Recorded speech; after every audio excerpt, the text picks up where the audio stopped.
A hoard of Roman nails found at Inchtuthil, Perth and Kinross, Scotland, circa 87 AD. After the Roman army abandoned their forward fortification on the site, they buried 875,400 iron nails on the site to prevent the enemy Caledonian tribes reforging the iron for weapons. Christer Stromholm, a prominent Swedish photographer, captured a compelling image in Paris in 1962 that reflects the city's vibrant street life and the complexities of human emotions. As you drive the historic Route 66 deeper into no man's land, you will eventually stumble across the historic town of Oatman, Arizona. Although it is dubbed a ghost town, Oatman is a vibrant reminder of the genuine spirit of the Wild West and its gold mining days. With its wooden sidewalks, staged shootouts, and bustling streets full of burros, the small town indeed fulfills its slogan of "the town that refused to die." Texas, 1913.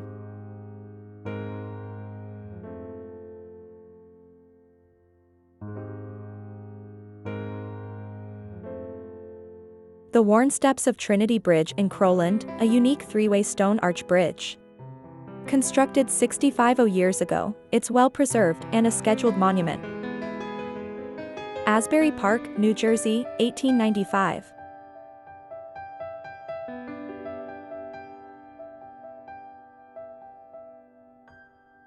The 1950s was a decade often idealized for its portrayal of a wholesome and cohesive family life, reflecting a period of post-war prosperity and traditional values in many Western societies, particularly in the United States.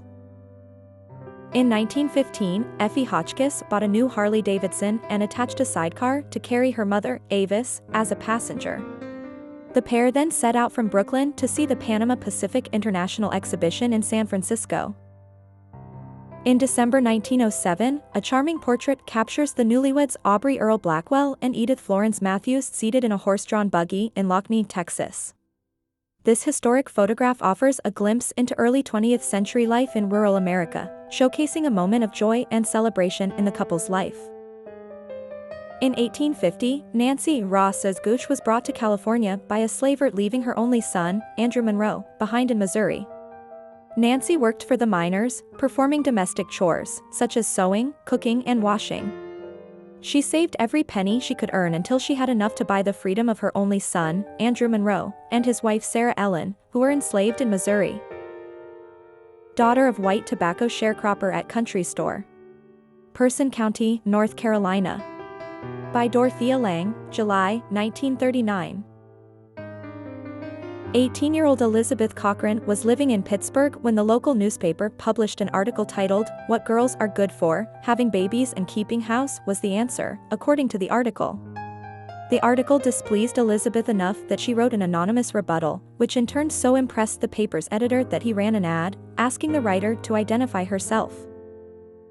There was a strict hierarchy between servants, based on gender, age, length of service, and position. People could enter into service at a very young age, for example the girl in this photo from 1903, and may stay with the same household their whole life.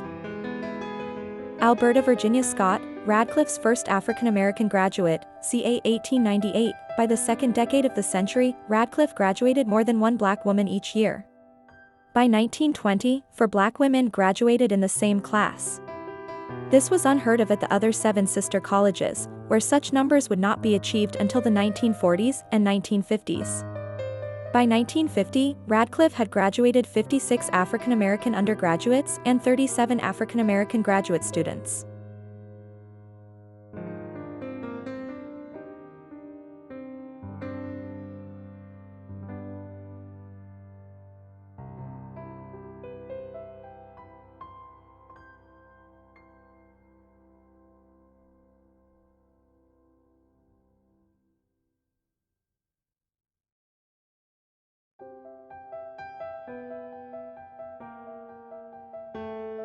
The Black Samurai Yasuke was a man of African origin who arrived in Japan in the 16th century.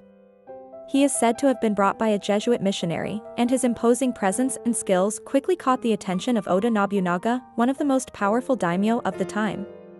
Nobunaga welcomed him into his court, where Yasuke became his bodyguard and a respected samurai. Keith Richards had written the song Wild Horses with the intention of it being about missing his new son, but Mick Jagger took it over and changed it to be about a relationship that had burned out. Keith Richards, whose first child Marlon was born in August 1969, started writing this somber ballad after feeling guilty about leaving the boy behind while on the road. Rose McClendon, born on August 27, 1884, was dubbed the Negro First Lady of the dramatic stage because of her powerful stage performances.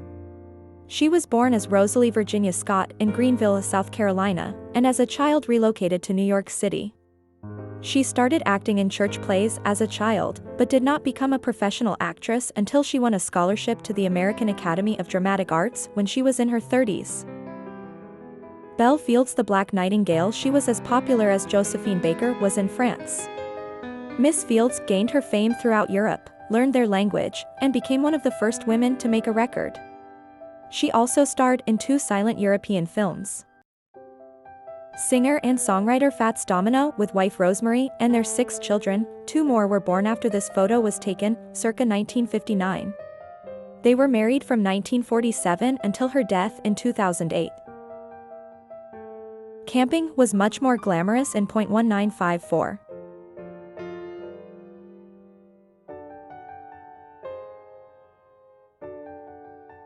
Young Cotton Mill Girls, Mississippi, .1913.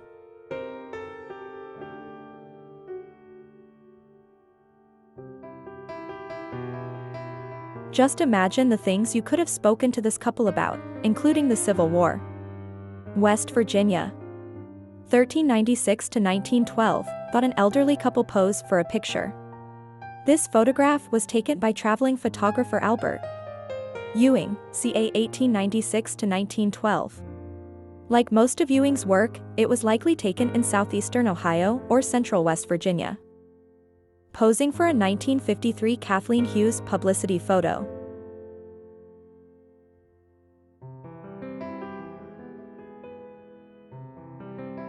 Vernon Evans and family of Lemon, South Dakota, near Missoula, Montana, Highway 10. Leaving the grasshopper-ridden and drought-stricken area for a new start in Oregon and Washington. Expect to arrive at Yakima in time for hop picking. Make about 200 miles a day in Model T Ford. Live in tent.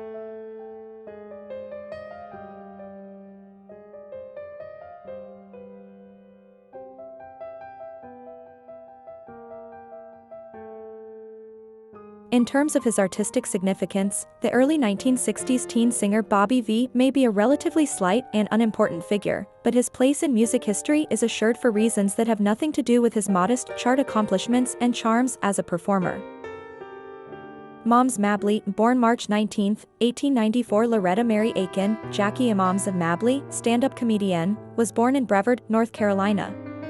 At the age of 15, Mabley ran away to Cleveland, Ohio with a traveling minstrel show where she began singing and entertaining.